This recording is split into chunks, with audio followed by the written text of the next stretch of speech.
Hey, all you crazy cats and kittens. I want to walk you through step by step the instructions that I've posted here in the Graphing with Google Sheets. So if you click on that, one of the things that's in there is this instruction sheet in PDF format. So whenever you graph, you always start with a data set. So this is a change in global ocean temperatures data set. And you can see the year with 10-year intervals, and then the degrees Celsius recorded temperature. And then below your data table are the instructions for creating the spreadsheet. So what goes without saying is the first thing you need to do is open Google Sheets, which I've already done. Place the title of the graph, change in global temperatures, 1880 to 2010 in cell 1A. And so I'm already in cell 1A, and I love using keyboard shortcuts. And then let's do the next several steps all at once. Place the unit year for the independent variable in cell 2A, and then beginning in 3A, just below that, we're going to put the years that we used, 1880, 1890, 1900, etc.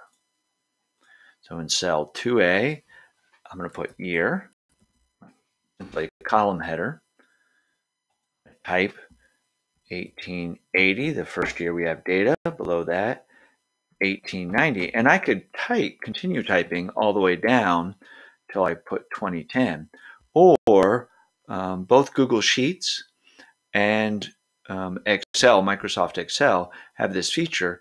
I'm going to highlight those two, and because it is a pattern, Microsoft and Google will continue to follow the pattern as I drag down, and it will automatically populate down to 2010.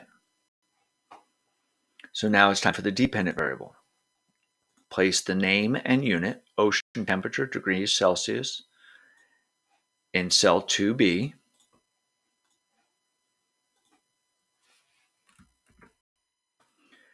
And then the data for ocean temperature is not a pattern. So unfortunately, we can't use that same feature. So I'm going to copy and paste. And I'm going to have to do that for each and every cell. So I'm going to go ahead and pause the recording temporarily. Now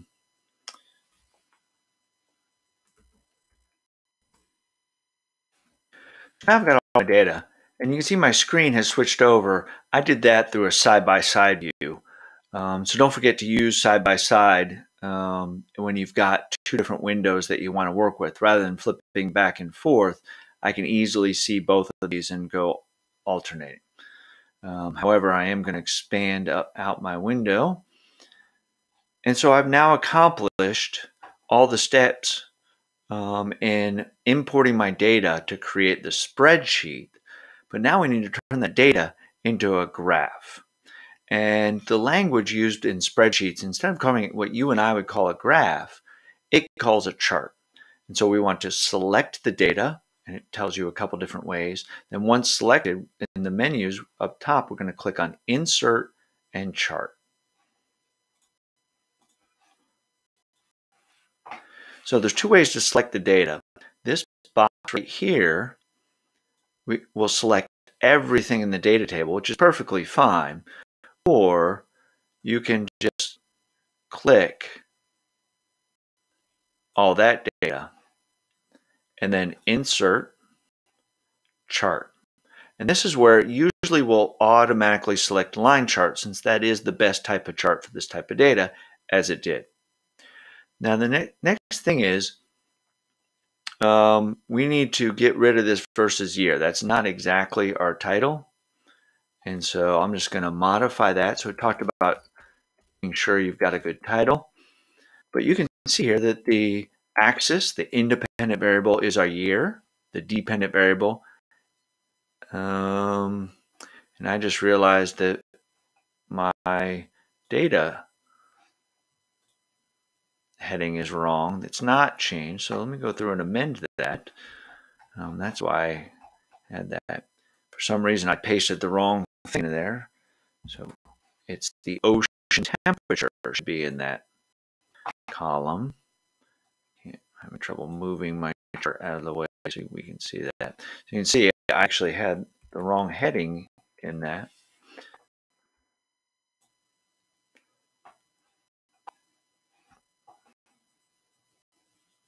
And so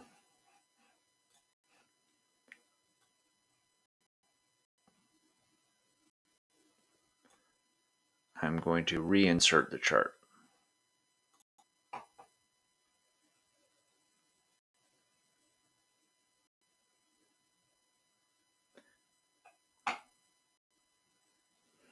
And the fun of watching a computer work. Let me pause it. All right, so I've redone my chart. What I have not done yet is retitled my chart. So I need to edit the title. You can see now that I have a text box. I'd already copied the correct title in.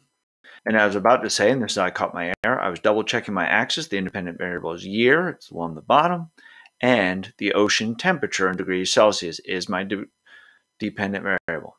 But the next step in the directions addresses the fact that this line moves very little, and most of the graph is blank. It's a correct graph, but it's not the most useful graph.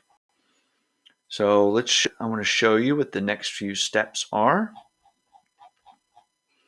So we've inserted the graph. I've changed the title. Step 5, to save this as its own sheet, click on the boxes the graph is in, and then there's 3 vertical dots. So we click on it, 3 vertical dots. That's always another menu. Move to its own sheet, and now it'll just open up, my data will disappear. And now edit the chart, and get my picture out of the way. We need to customize our chart, and we need to change that vertical axis. Basically what it's going to do is get rid of all this white space. The minimum value, right now it's 0. If you look at the x-axis, change that to 13.5. We're going to change the maximum value to 14.75. And we can see now that the line never goes off my graph, but I've zoomed way in, and now over the decades, we can see the fluctuations in ocean temperature, especially over the last 60 years, from 1950 to 2010.